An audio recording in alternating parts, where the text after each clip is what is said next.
Hi, everybody. I'm DJ Foster. I'm joined by the new head women's basketball coach at Grand Valley State, Mike Williams. Mike, congratulations on coming back to Grand Valley State. Most Laker fans know you when you were on the assistant coach on the coaching staff in 2005-2006 when the team won the national championship, and now you're back as the seventh head coach in women's basketball history. What made you want to come back to Grand Valley State? Well, I think being here before and seeing what a special place this was, Grand Valley and the tradition, the success they've had, and also being in West Michigan. It's a place that we want to be. We came back to Davenport from the University of Michigan, and I think now, logically, this was the next step. And when the opportunity came up, put my name in for it and was fortunate enough to get it. So we're really excited. It's a little bittersweet leaving Davenport because of the people there and the success that we had there. But I think it's the next chapter is Grand Valley, and I'm very excited to be here. After winning that national championship in 05-06, you spent one more year here, and then, as you mentioned, you went to Michigan for 4 years as an assistant coach, and then you spent the last 4 years at Davenport, winning 130 games over the last 4 years. How do you think those experiences, both at Michigan and at Davenport, prepared you for this role?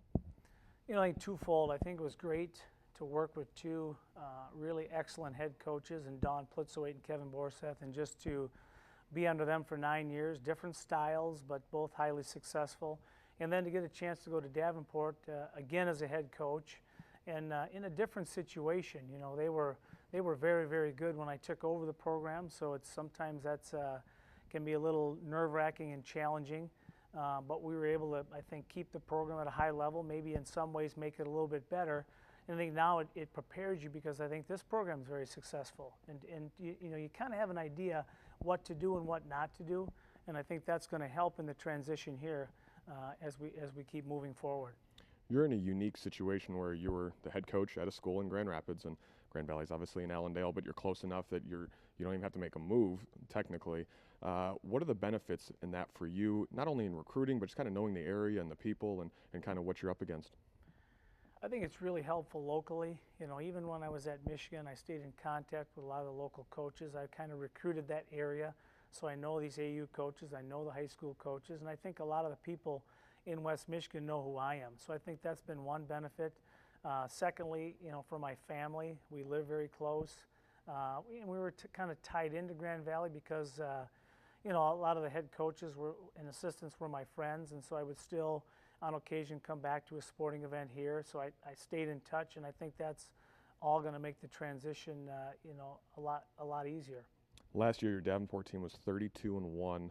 You led the nation in fewest points allowed at 48 points per game. Your opponent shot just 32% from the floor. By those numbers, it seems like you're a defensive-minded coach. What's kind of your philosophy, your coaching strategy that you hope to implement here? That's kind of the direction I like to go, and I think we've got a good mix here with Coach Phil. He really does a great job with the offense. He really has that offensive mind, and I think I'm more geared on the defensive aspect, and so I think it's going to work well. I like to pressure defensively. I like to create turnovers. I like to make teams hurry their offense, and hopefully we can do that here. We're going to probably have to assess the personnel and see if that's what we can do. But at the end of the day, you've got to your philosophy has to be according to your personnel, so we'll kind of make that fit, whatever that is. Yeah, talk about that a little bit more. You mentioned kind of been in the area, staying connected. What do you know about kind of the program, the players, the team, the conference? Obviously, a lot of the coaches in the conference are good friends of mine, so I keep on top of that.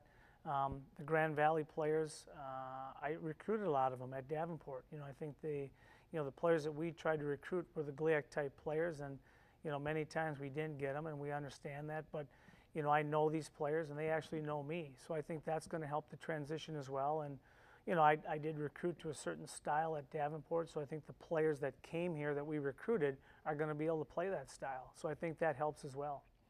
We're nearing July, so your off season is basically over and much shorter than most coaches would be in this situation. But so kind of what's your schedule over these next few months, and how are you going to get ready for such a quick turnaround? We've got recruiting starts up. The big July recruiting period is going to start up after the 4th, so we're Coach Phil Sayers has got us all set for that. So we've got that as our next step. Number 2, we've got a team camp here in July where all the players will be here to work it, so I'll be able to get in touch with those players. We've got a lot of very good high school teams coming in for that, and then we have the second half of July we'll be out recruiting, and I think a lot of that's going to be sitting down with our staff and just developing a plan after that in August, developing a plan for the start of school. Mike Williams, the 7th head coach in Laker women's basketball history, just named yesterday afternoon. Mike, congratulations. We look forward to talking to you throughout the year. Thank you.